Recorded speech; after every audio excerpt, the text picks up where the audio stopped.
নমস্কাৰ ডিজিটেল আসামলৈ আপোনালোক সকলোকে স্বাগতম জনাইছো। আজিৰ এই ভিডিঅ'টিত আমি আলোচনা কৰিম কাৰেণ্ট এফেয়াৰ্ছৰ এটা ইম্পৰ্টেণ্ট টপিক ৱাকফ বিল বা এতিয়া আইনত পৰিণত হৈছে। গতিকে ৱাকফ বিল বা আইন 2025 সম্পৰ্কে আমি আলোচনা কৰিম। তো এক্সাম পাৰ্সপেক্টিভত আমি আলোচনা কৰিম। এক্সাম পাৰ্সপেক্টিভত আমি কোনবিলাক কথা মনত ৰাখিব লাগিব বা ইয়াৰ ওপৰত কেনে ধৰণৰ প্ৰশ্ন সুধিব পাৰে সেই বিষয়ে আমি আলোচনা কৰিম। ঠিক আছে, তো এইখিনিতে আপোনাক কোৰ্স সম্পৰ্কে জনাব বিচাৰিছো। যিকোনো কোৰ্স আপোনালোকে যদি ল'ব বিচাৰে ডিজিটেল আসাম মোবাইল এপটো ডাউনলোড কৰি ল'ব। তাত আপোনালোকে সকলোবিলাক কোৰ্সে পাৰচেছ আৰু এক্সেছ কৰিব পাৰিব। কাৰেণ্ট এফেয়াৰ্ছ বা সিটেট ভিএড এন্ট্ৰেন্স এনে ধৰণৰ যিকোনো কোৰ্স আপোনালোকে পাৰচেছ কৰিব পাৰিব।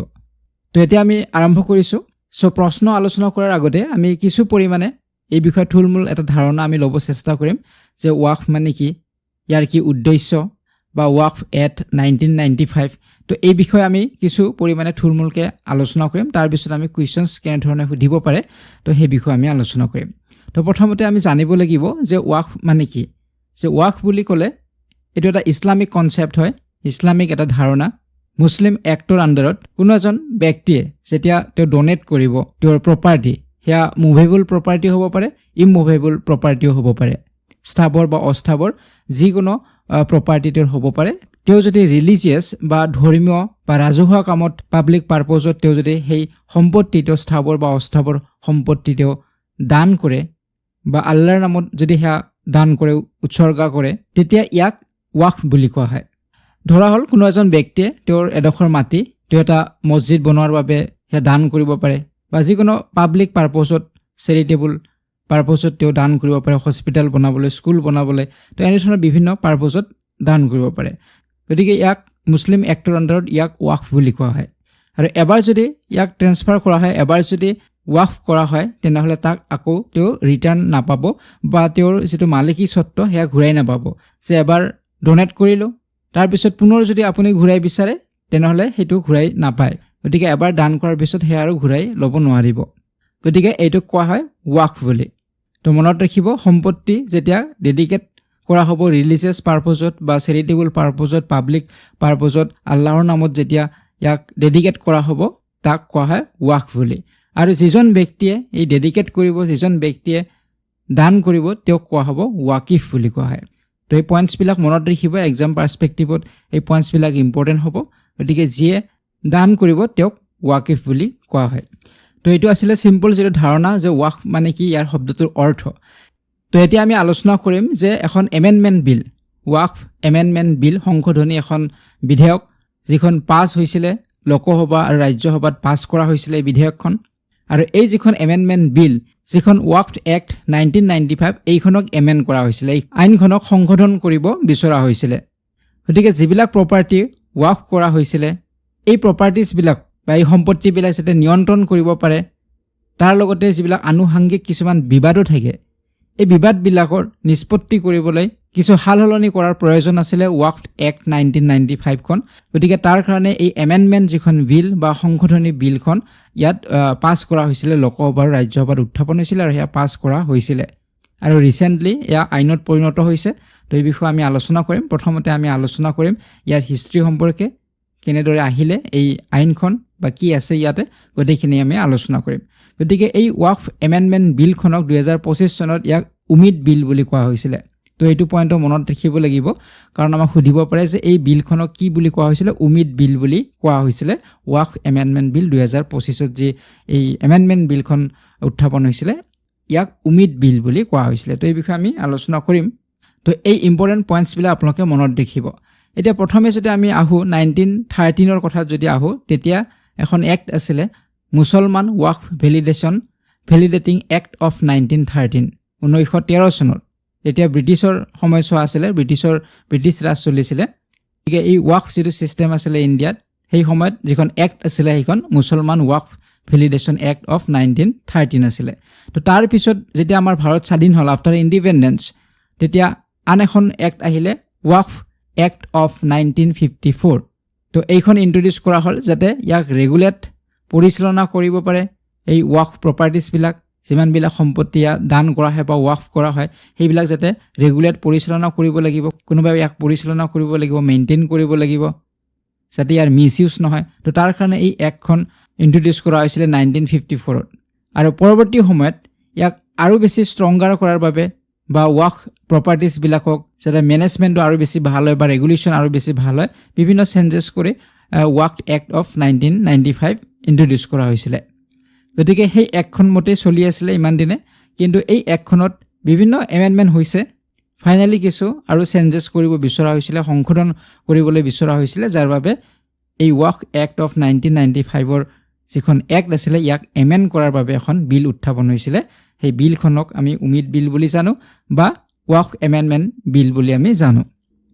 গতিকে আমি এতিয়া অলপ জানিব লাগিব যে 1995ৰ যিখন এক্ট আছিলে ইয়াত ৱাক সন্দৰ্ভত কি কথা উল্লেখ আছে এই বিষয়ে আমি অলপ জানিব লাগিব এতিয়া আমি যদি চাওঁ এই এক্টখনত উল্লেখ কৰা আছিলে যে ষ্টেট ৱাক বৰ্ডছ এষ্টাব্লিছ কৰিব লাগিব এই ৱাক প্ৰপাৰ্টিজবিলাক ষ্টেট লেভেলত যাতে ইয়াক মেনেজ কৰা হয় চোৱা চিতা কৰা হয় পৰিচালনা কৰা হয় তাৰ বাবে এখন বৰ্ডৰ কথা কৈছিলে যিখন আছিলে ষ্টেট ৱাক বৰ্ডছ গতিকে প্ৰতি ৰাজ্যতে এখনকৈ ষ্টেট ৱাক বৰ্ডছ থাকিব আৰু এই বৰ্ডে এই যিমানবিলাক ৱাক প্ৰপাৰ্টিজ আছে এইবিলাক চোৱা চিতা কৰিব এখন কমিটি থাকিব ঠিক তেনেদৰে চেণ্ট্ৰেল ৱাক কাউন্সিল থাকিব নেশ্যনেল লেভেলত থাকিব নেশ্যনেল লেভেলত চোৱা চিতা কৰাৰ বাবে চেণ্ট্ৰেল ৱাক কাউন্সিল আৰু ষ্টেট লেভেলত থাকিব ষ্টেট ৱাক বৰ্ডছ তো এই বিষয়ে উল্লেখ কৰিছিলে এই 1995ৰ এক্টত উল্লেখ কৰা আছিলে তো ইয়াৰ উপৰি যাতে এই ৱাক প্ৰপাৰ্টিজবিলাক কোনেও মিছইউজ কৰিব নোৱাৰে তাৰ কাৰণেও ইয়াত উল্লেখ কৰা আছিলে বা এই এক্টখনত বিভিন্ন প্ৰভিজন আছিলে তো আমি ইমান ডিটেইলছত যোৱা নাই থুলমূলকৈ ইম্পৰ্টেণ্ট পইণ্টছখিনি আমি আলোচনা কৰিম যাতে এটা বেছিক আইডিয়া পোৱা যায় আৰু আমাৰ কুৱেশ্যন এনচাৰবিলাক আমি কৰিবলৈ সুবিধা হয় তো ইয়াৰ পিছত এটা আৰু ইম্পৰ্টেণ্ট পইণ্ট আছিলে সেইটো হৈছে ৱাক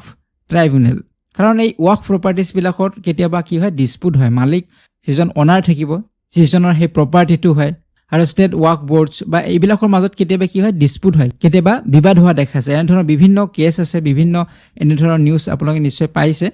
যিবিলাকৰ কাৰণে ইয়াক এমেণ্ড কৰা হৈছে এই এক্টখনক কাৰণ আগত যিটো আছিলে সেই সময়ত প্ৰপাৰ ডকুমেণ্টেশ্যন নাথাকিলেও তেনেধৰণৰ কিছুমান প্ৰপাৰ্টি আছে যিবিলাকক ৱাক প্ৰপাৰ্টি বুলি ডিক্লেয়াৰ কৰা হৈছিলে ধৰি ল'লোঁ এখন ঠাইত এটা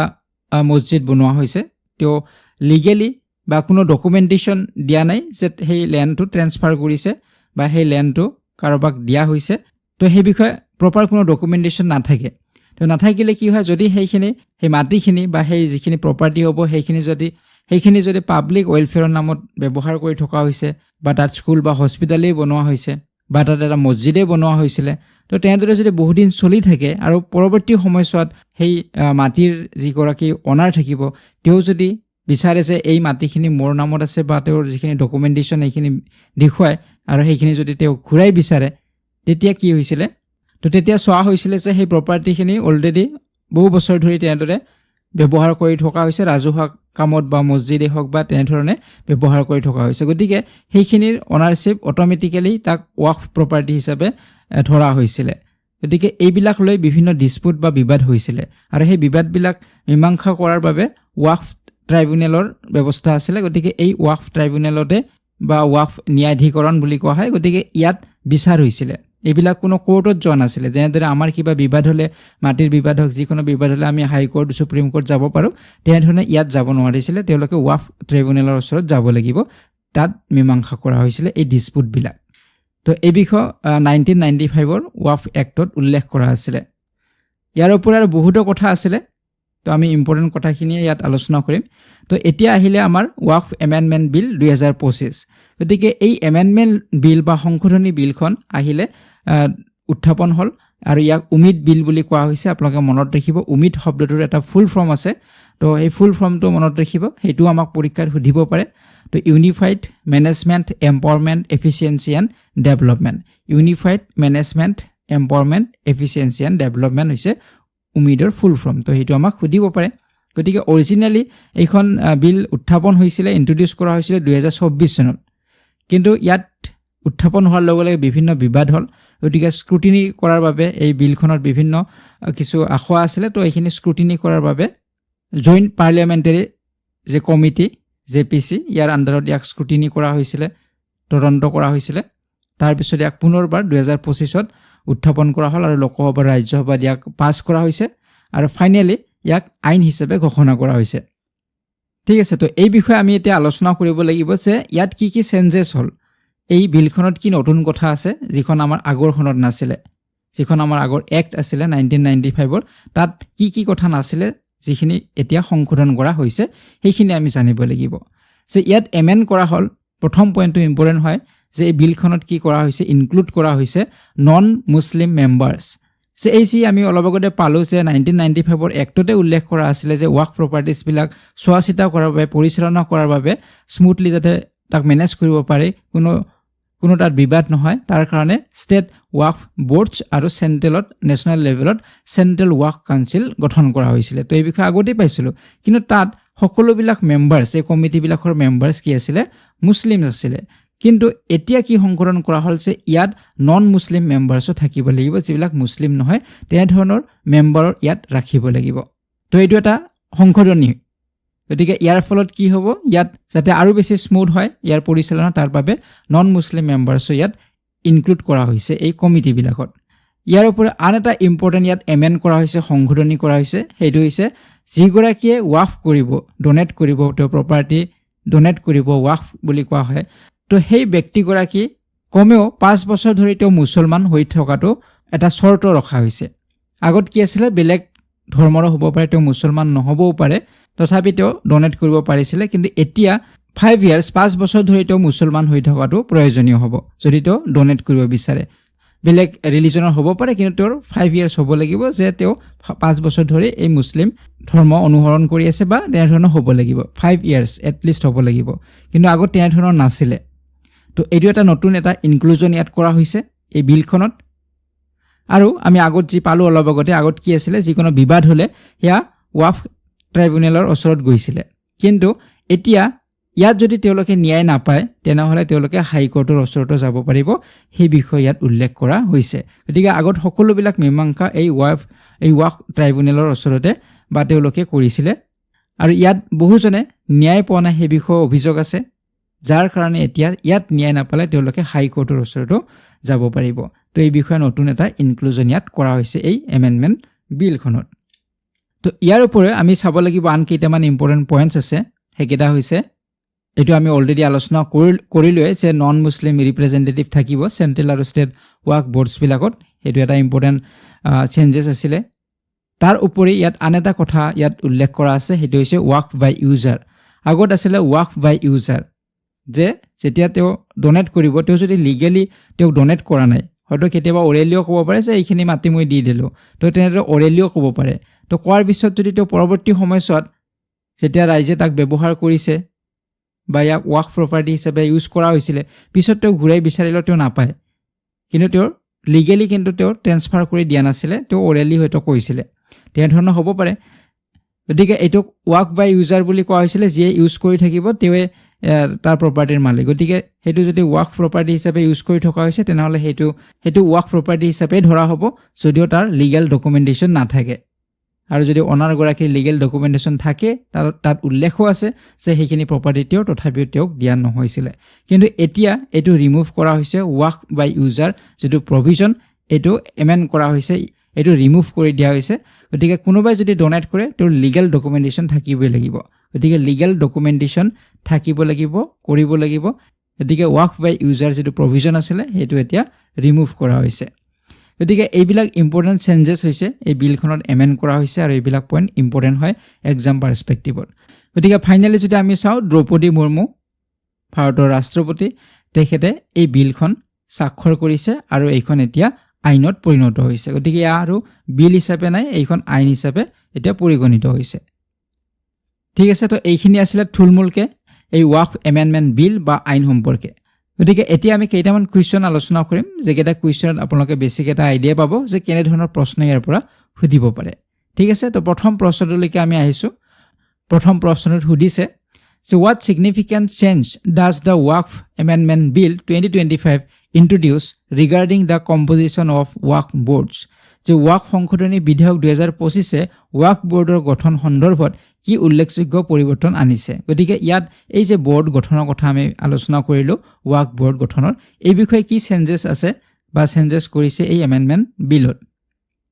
তো তো উত্তৰ কি হ'ব অপশ্যন নম্বৰ বি হ'ব আমি অলপ আগতে আলোচনা কৰিছোঁ যে এই যি বোৰ্ড থাকিব ৱাক বোৰ্ড ষ্টেট লেভেলত থাকিব আৰু নেশ্যনেল লেভেলত এই বোৰ্ডবিলাকত নন মুছলিম মেম্বাৰ্ছ ইনক্লুড হ'ব লাগিব গতিকে ইয়াত ইনক্লুজন কৰা হৈছে যে নন মুছলিম মেম্বাৰ্ছো থাকিব লাগিব তো হিন্দু হ'ব পাৰে খ্ৰীষ্টান হ'ব পাৰে গতিকে নন মুছলিম মেম্বাৰ্ছ হ'ব লাগিব ষ্টেট আৰু চেণ্ট্ৰেল ৱাক বৰ্ডছবিলাকত থাকিব তো এইটো এটা ইয়াত ইনক্লুড কৰা হৈছিলে ঠিক আছে তো নেক্সট এতিয়া কুৱেশ্যনলৈকে আহিম কুৱেশ্যন নম্বৰ 2 লৈকে ইয়াতে সুধিছে what is one of the key objectives of the ৱাক এমেণ্ডমেণ্ট বিল 2025 গতিকে তলত কেইটামান উদ্দেশ্য দিয়া আছে গতিকে ইয়াৰে কোনটো এই ৱাক সংশোধনীয় বিধেয়কৰ অন্যতম মূল উদ্দেশ্য হয় এই বিধেয়কখনৰ অন্যতম মূল উদ্দেশ্য কোনটো তো ইয়াৰ মূল উদ্দেশ্য এইটোৱে যে যিখিনি ৱাক প্ৰপাৰ্টিজ থাকিব কোনোবাই ইয়াক দান কৰিছে তাৰ যাতে সৎ ব্যৱহাৰ হয় তাৰ যাতে ইউটিলাইজেশ্যনটো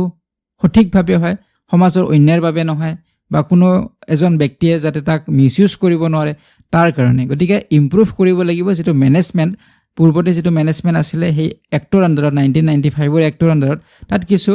খেলিমেলি হোৱা দেখা গৈছিলে বা কিছু অসন্তুষ্টি আছিলে গতিকে সেইখিনি যাতে নাথাকে মেনেজমেণ্ট বা ইউটিলাইজেশ্যন যাতে এই ৱাক প্ৰপাৰ্টিজবিলাকৰ সঠিক ৰূপে হয় আৰু চেৰিটেবল পাৰপজতে হয় তাৰ কাৰণে এই এমেণ্ডমেণ্ট বিলখন উত্থাপন কৰা হৈছে ঠিক আছে নেক্সট এতিয়া কুৱেশ্যনলৈকে আহিছোঁ কুৱেশ্যন নম্বৰ 3 লৈকে ইয়াতে সুধিছে which of the following bodies is authorized to appoint a chief executive officer for a state waqf board under the waqf amendment bill 2025 গতিকে ইয়াত আমি অলপ আগতে আলোচনা কৰিলে যে যি আমাৰ ষ্টেট ৱাক বোৰ্ড থাকিব এটা হৈছে ষ্টেট ৱাক বোৰ্ড ষ্টেট লেভেলত নেশ্যনেল লেভেলত থাকিব চেণ্ট্ৰেল ৱাক কাউন্সিল থাকিব গতিকে ইয়াত সুধিছে ষ্টেট ৱাক বোৰ্ডত আমাৰ এগৰাকী চিফ এক্সিকিউটিভ অফিচাৰ থাকিব গতিকে এই চিফ এক্সিকিউটিভ অফিচাৰ গৰাকী কোনে এপইণ্ট কৰিব সেইটো হৈছে প্ৰশ্ন তো উত্তৰ অপশ্যন নম্বৰ বি হ'ব ষ্টেট গভৰ্ণমেণ্টে এপইণ্ট কৰিব ষ্টেট ৱাক বোৰ্ডৰ চিফ এক্সিকিউটিভ গৰাকী ঠিক আছে নেক্সট কুৱেশ্যন নম্বৰ 4 ইয়াত সুধিছে আণ্ডাৰ দ্য ৱাক amendment bill 2025 what is the responsibility of the walk boards যে ৱাক সংশোধনী বিল 2025 ৰ অধীনত ৱাক বৰ্ডৰ দায়িত্ব কি যে ৱাক বৰ্ডৰ দায়িত্ব কি হ'ব একেবাৰে সিম্পল যেটা আমি আলোচনা কৰিছো অলৰেডি ইয়াত উত্তৰ হ'ব option number B to maintain and manage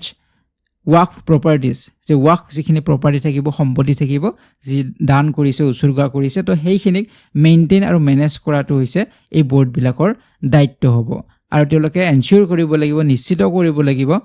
যে যিগৰাকী ডনৰ আছিলে যে দান কৰিছে তেওঁ যাতে ইচ্ছাকৃতভাৱে হে দান কৰিছে সেইটো নিশ্চিত কৰিব লাগিব তো এইবিলাক হৈছে দায়িত্ব থাকিব মূল দায়িত্ব হ'ব এই ৱাক বৰ্ডছবিলাকৰ ঠিক আছে নেক্সট কুৱেশ্যন নম্বৰ 5 ইয়াত সুধিছে হু সাইন দ্য ৱাক এমেণ্ডমেণ্ট বিল 2025 ইনটু ল যে এই ৱাক সংশোধনী বিধেয়ক 2025ক আইনত পৰিণত হ'ল মই অলপ আগতে কৈছোঁ আপোনাক যে আইনত এতিয়া পৰিণত হৈছে ইয়াক আইন বুলি কোৱা হ'ব এক্ট বুলি কোৱা হ'ব গতিকে ইয়াত কোনে স্বাক্ষৰ কৰিছে তো অলপ আগত আমি আলোচনা কৰিছোঁ আমাৰ ভাৰতৰ ৰাষ্ট্ৰপতিগৰাকীয়ে স্বাক্ষৰ কৰিছে তো উত্তৰ হ'ব option number B president Draupadi Murmu এতিয়া আহিছোঁ নেক্সট কুৱেশ্যন নম্বৰ 6 লৈকে ইয়াত সুধিছে what does the term Umeed in the Umeed bill stand for যে উমিদ বিল বুলি কোৱা হৈছে অলপ আগত পাইছোঁ আমি যে এই উমিদৰ ফুল ফৰ্মটো কি সেইটো সুধিছে ইয়াৰ উত্তৰটো হ'ব option number D unified management empowerment efficiency and development তো এইটো হৈছে ইয়াৰ ফুল ফৰ্মটো আপোনালোকে মনত ৰাখিব এতিয়া নেক্সট কুৱেশ্যনলৈকে আহিম কুৱেশ্যন নম্বৰ 7 লৈকে ইয়াত সুধিছে when was the walk amendment bill 2024 introduced in the Lok Sabha যে লোকসভাত কেতিয়া ইয়াক উত্থাপন কৰা হৈছিলে তো এইটো 8 আগষ্ট 2024 উত্থাপন কৰা হৈছিলে কিন্তু কিছু আখোৱা থকাৰ বাবে ইয়াক জইণ্ট পাৰ্লিয়ামেণ্টাৰী কমিটিৰ দ্বাৰা ইয়াক স্ক্ৰুটিনি কৰা হৈছিলে আৰু পৰৱৰ্তী সময়ত ইয়াক 2025 পুনৰ ইয়াক উত্থাপন কৰা হৈছিলে আৰু পাছ কৰা হৈছিলে লোকসভা ৰাজ্যসভা আৰু সৰ্বশেষত প্ৰেছিডেণ্টৰ দ্বাৰা ইয়াক আইনত পৰিণত কৰা হৈছে ঠিক আছে তো উত্তৰ হ'ব ইয়াতে অপশ্যন নম্বৰ এ হ'ব 8 আগষ্ট 2024 এতিয়া আহিছোঁ নেক্সট কুৱেশ্যন নম্বৰ 8 লৈকে ইয়াত সুধিছে how many amendments does the ৱাক এমেণ্ডমেণ্ট বিল 2024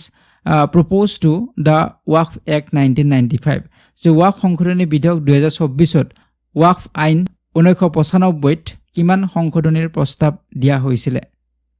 গতিকে ইয়াত কিমানটা সংশোধনীৰ প্ৰস্তাৱ ৰাখিছিলে সেইটো প্ৰশ্ন গতিকে প্ৰায় 40টা সংশোধনী ইয়াত প্ৰস্তাৱ দিয়া হৈছিলে 40টা সংশোধনী কৰাৰ বাবে প্ৰস্তাৱ দিয়া হৈছিলে গতিকে উত্তৰ হ'ব অপশ্যন নম্বৰ ডি হ'ব গতিকে বিভিন্ন সংশোধনীৰ বিষয়ে আমি আলোচনা কৰিছোৱে তাৰ ওপৰত আৰু বহুতো সংশোধনী আছিলে যিবিলাক আমি আলোচনা কৰা নাই ইম্পৰ্টেণ্ট পইণ্টছখিনি আমি ইয়াত আলোচনা কৰিছোঁ কিন্তু সৰু বৰ বহুতো পইণ্টছ ইয়াত আছে আৰু নেক্সট এতিয়া কুৱেশ্যনলৈকে আহিছোঁ কুৱেশ্যন নম্বৰ 9 লৈকে ইয়াত দিছে which article of the Indian Constitution did the opposition claim the Waqf Amendment Bill 2024 violated যে ভাৰতীয় সংবিধানৰ কোনটো অনুচ্ছেদ বিৰোধীয়ে ওয়াকফ সংশোধনী বিধেয়ক 2024 উলংঘন কৰা বুলি দাবী কৰিছিলে গতিকে যেতিয়া এই বিলখন উত্থাপন হৈছে বা এই বিলখন লোকসভা ৰাজ্যসভাত পাছ হৈছিলে তো তাৰ পিছতে বিভিন্ন প্ৰতিবাদ হৈছিলে বিৰোধীসকলে প্ৰতিবাদ কৰিছিলে আৰু ইয়াত কোনটো আৰ্টিকলৰ উলংঘন কৰা বুলি কৈছে তো উত্তৰ অপশ্যন নম্বৰ সি হ'ব আৰ্টিকল 25 আৰু আৰ্টিকল 25 ত কি আছে যে ভাৰতীয় সংবিধানৰ 25 নম্বৰ অনুচ্ছেদত বিবেকৰ স্বাধীনতাৰ কথা আছে ফ্ৰীডম অফ কনসায়েন্স আছে ধৰ্ম পালনৰ কথা আছে প্ৰচাৰৰ অধিকাৰৰ নিশ্চয়তা তো এইবিলাক বিষয় উল্লেখ কৰা আছে আৰ্টিকল 25 ত গতিকে এই অধিকাৰৰ পৰা বঞ্চিত কৰা হ'ব বা উলংঘন কৰা হৈছে বুলি দাবী কৰা হৈছিল ঠিক আছে তো এতিয়া আইছো শেষৰ প্ৰশ্নটো কুৱেশ্যন নম্বৰ 10 লৈকে ইয়াত দিছে according to the Waqf Amendment Bill 2024 who can declare a waqf যে ওয়াকফ সংশোধনী বিল 2024 অনুসৰি কোনে ওয়াকফ ঘোষণা কৰিব পাৰে গতিকে ঘোষণা কোনে কৰিব পাৰে কোনে ওয়াকফ ঘোষণা কৰিব আৰু এইটো 2024 ৰ এমেন্ডমেন্ট বিল অনুসৰি এইটো হৈছে প্ৰশ্ন তো উত্তৰ হ'ব ইয়াতে অপশ্যন নম্বৰ এ হ'ব any person who has been practicing Islam for at least 5 years গতিকে যিকোনো ব্যক্তি হ'ব পাৰে যিকোনো ধৰ্মৰ ব্যক্তি হ'ব পাৰে কিন্তু তেওঁ 5 বছৰ ধৰি ইছলাম ধৰ্ম পালন কৰি আহিছে তেনে ধৰণৰ ব্যক্তি হ'ব লাগিব গতিকে তেওঁ বেলেগ ধৰ্মৰ হয় তেতিয়াও হ'ব কিন্তু তেওঁ যোৱা 5টা বছৰ ধৰি তেওঁ ইছলাম ধৰ্ম পালন কৰি আছে তেনে ধৰণৰ ব্যক্তি হ'ব লাগিব তেতিয়া হেতু পাৰিব আগত এইটো প্ৰভিজন নাছিলে যিকোনো ব্যক্তিয়ে ওয়াকফ কৰিব পাৰিছিল কিন্তু এতিয়া ওয়াকফ কৰিবলৈ তেওঁ at least 5 years Islam practice কৰিব লাগিব ঠিক আছে তো ইম্পৰ্টেন্ট যিখিনি পইণ্টছ হয় আমি এইখিনি আলোচনা কৰিছো যেহেতু ইয়াত বহুকেইটা এমেন্ড হৈছে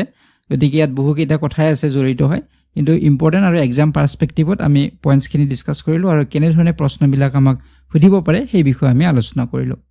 ঠিক আছে তো নিশ্চয় আপোনালোকে কিছু পৰিমাণে হলো ভিডিওটিৰ পৰা উপকৃত হ'ব বাকি ইম্পৰ্টেন্ট কিবা ৰৈ গলে আপোনালোকে কমেন্ট বক্সত কমেন্ট কৰিব ঠিক আছে তো পৰৱৰ্তী ভিডিওত আপোনালোকক পুনৰবাৰ লগ পোৱাৰ আশাৰে এই ভিডিওটিৰ পৰা বিদায় লৈছো ধন্যবাদ